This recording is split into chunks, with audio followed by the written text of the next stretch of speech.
And look, yesterday, the nation paused to shine a light on teachers at the 25th Annual National Teaching Awards, marking 25 years of excellence in education. This morning, we're joined by Basic Education Minister Siviwe Gwarube to reflect on this milestone and also, even more importantly, if there's somebody more important than the minister today, it is Thulani Sibiya, who is the winner of the National Best Teacher Award, to share their journey and what this recognition means. To both of you, thank you so much for the time. Really appreciate it. Minister, you said this is an early morning for you.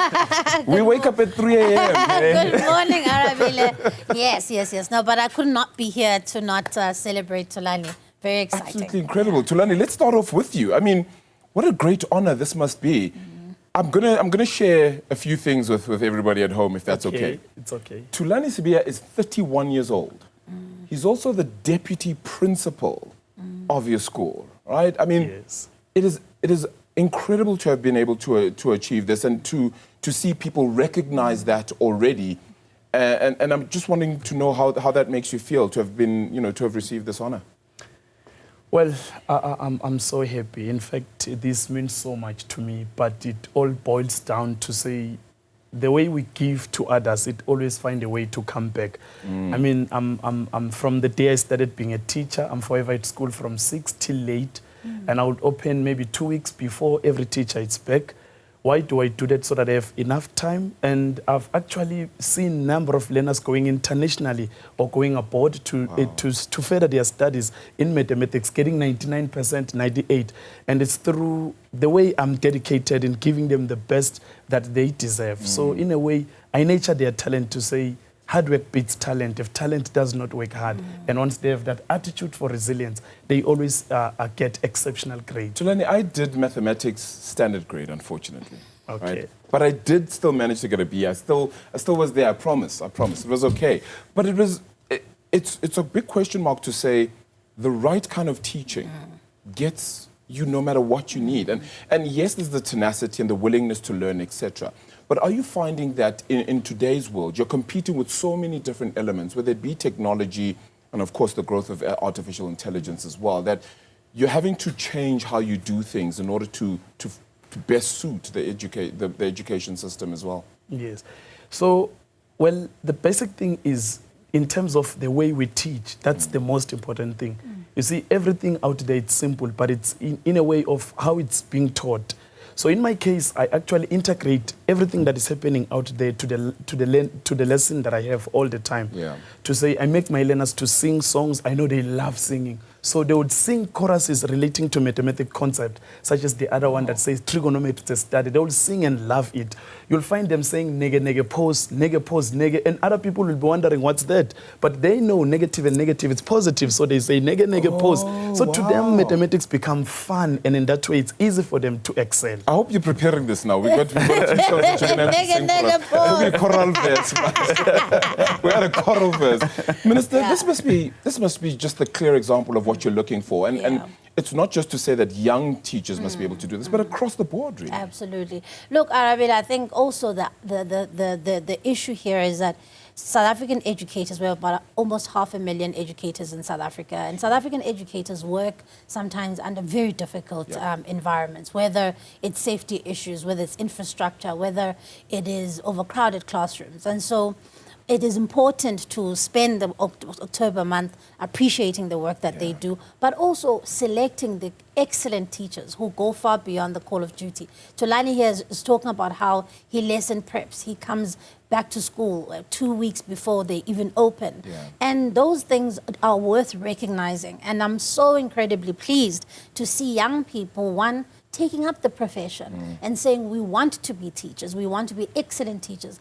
And number two, also young teachers who are teaching also important STEM subjects like mathematics. 100%. Because one of the things that I'm deeply concerned about is the decline in the uptake of mathematics in our country. Does that not come as well from a point of pay, unfortunately, which becomes a big part of it too, right? They look at it and go, well, the opportunity doesn't necessarily bode well. If I'm going to feed my family, it may not necessarily be the best salary in place as well. Is that something you need to relook at too? So look, I think a study that was established, that was published by Stellenbosch, showed us really clearly what it is that teachers are mostly frustrated about. Yeah. And in fact, very surprisingly, remuneration wasn't top of the list. What was very much on top of the list is the admin burden that teachers are facing away from teaching time.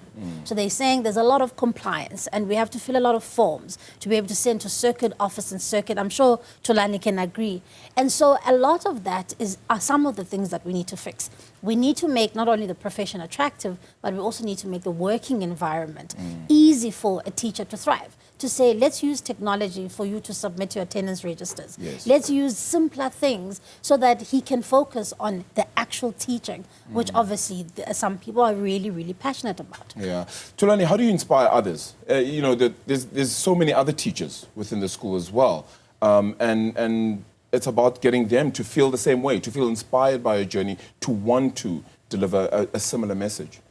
Well, as I've earlier stated, it's all about compassionate, having the love to teach. Yeah. I'm from the deepest place in South Africa, Sibiya. I think that's the last community towards the borders of Swaziland and Mozambique. But sometimes there are a number of challenges that are there, electricity, and a number of them, to count a few. But what is key is to have the heart, having kids that are from poor background. But once you love what you are doing, for me, I even ran, once I was appointed as a deputy principal to my current school, the school was underperforming because it's a maths and science school. All the grade 12s have to do mathematics. Sure. And on top of that, I have to teach them as a deputy principal in grade 12. And realizing I arrived there only 3 months before they write their final exam. Wow. I would go an extra mile where I would organize camps for them to come. And you'd find that the parent cannot have anything that they would provide. And I would take half of my salary to actually buy everything, grocery, food, and everything that they will need. And then I would even talk to any business personnel, including the Ward Council Mafia, who actually supported these weekend camps. So what is key is the heart to teach. You cannot have everything coming to you as a silver platter. But what we need is that we must have a heart to say, whatever I have, let me use whatever that I have, because we are not hired to make excuses, blame the system, blame everyone. But instead, we need to rise above all the challenges and say, no matter the situation, no matter how hard it is, I am going to come up with a way in which I will make sure that all these learners get the quality results and the quality education that they deserve, despite of where they are. It's genuinely people like you who have raised so many of us. Yeah. And I say that from a personal story too. And I truly, truly appreciate the work you do. And I can't wait to see you grow from here even further. But what is next for you? You want to be principal? I mean, the principal must be looking at the job going, whoa, I'm in trouble now. I think currently I've just declined some offers of being a principal. I'm looking at moving to district, being more into the mathematics, because like when I'm always based on with the Chinese. I have a number of friends that are at China. When you look at the trends, the international studies for maths and science, it shows that Singapore and China are amongst the best performing, and we are amongst the bottom. So what I'm doing is that I'm always interacting with them to find the best practices, to say, what is it that they are doing there in their countries to make them amongst the best? And those things, I've tried them and they are working. There's a circuit now well known as the most improved circuit, because I've incorporated everything that I've learned from the Chinese, and it's actually doing wonders. So that is why I'm not looking forward to be a principal, but I'm looking forward to continue being in the maths department so that I can impact positively and see a number of teachers and a number of schools doing well in mathematics. Thulani, I cannot give you enough praise, man. I really, really appreciate that. Minister, let's just talk very quickly as well about maybe if there's any criticism that maybe South Africa's education system doesn't properly prepare students for the next level, whether that be tertiary, whether that be work life, whether that just be society itself. How do we ensure that we have a system that fully does that? And I mean, that's going to take some time if we were to change that. Yeah, but Arabile is a very good question. And how we do that is, my view is that we have always had an unhealthy obsession with just looking at one indicator, which is matric results right at the end. Yeah. Thulani mentions an important point. He says, I intervened 3 months before the matric exams, had to put children into camps.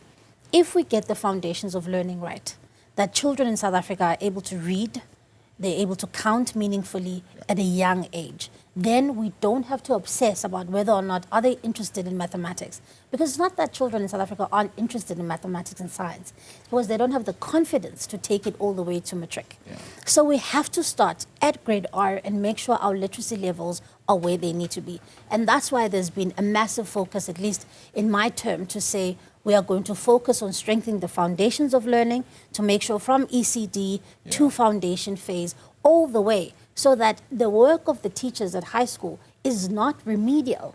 It's but making sure that they are thriving in those subjects. Speaking about maths and science, in my matric prelim, I got pink eye during my science exam.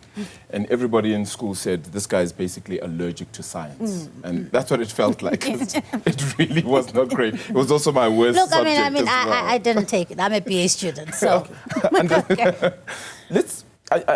I would be remiss, though, if I didn't ask you, Minister, because there are also those 36 teachers that were struck from the SACE register. Yeah. And I need to just ask you about that, because the once sanctimonious place that schools used to be, the safety that schools used to be, is no longer the case.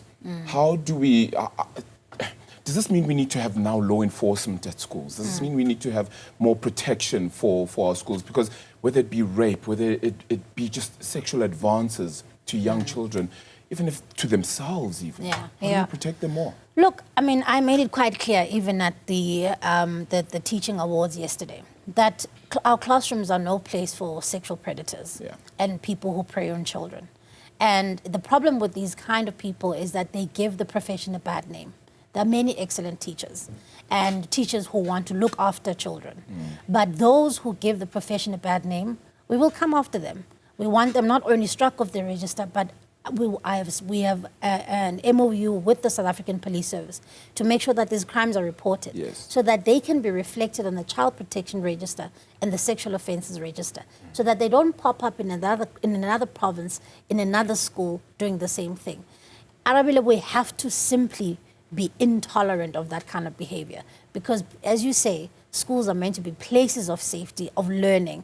And if it's the teacher who's meant to be doing the protection, who is doing the praying, we have to rid ourselves of that. Unfortunately, schools are not outside of our society. So the very same endemic problems that we see in societies will play themselves out in schools. So you will see even things like drug abuse, even things like sexual abuse, they'll be reflected in our schools. And that's why we have to adapt. And I think that MOU for me with the South African Police Service is important.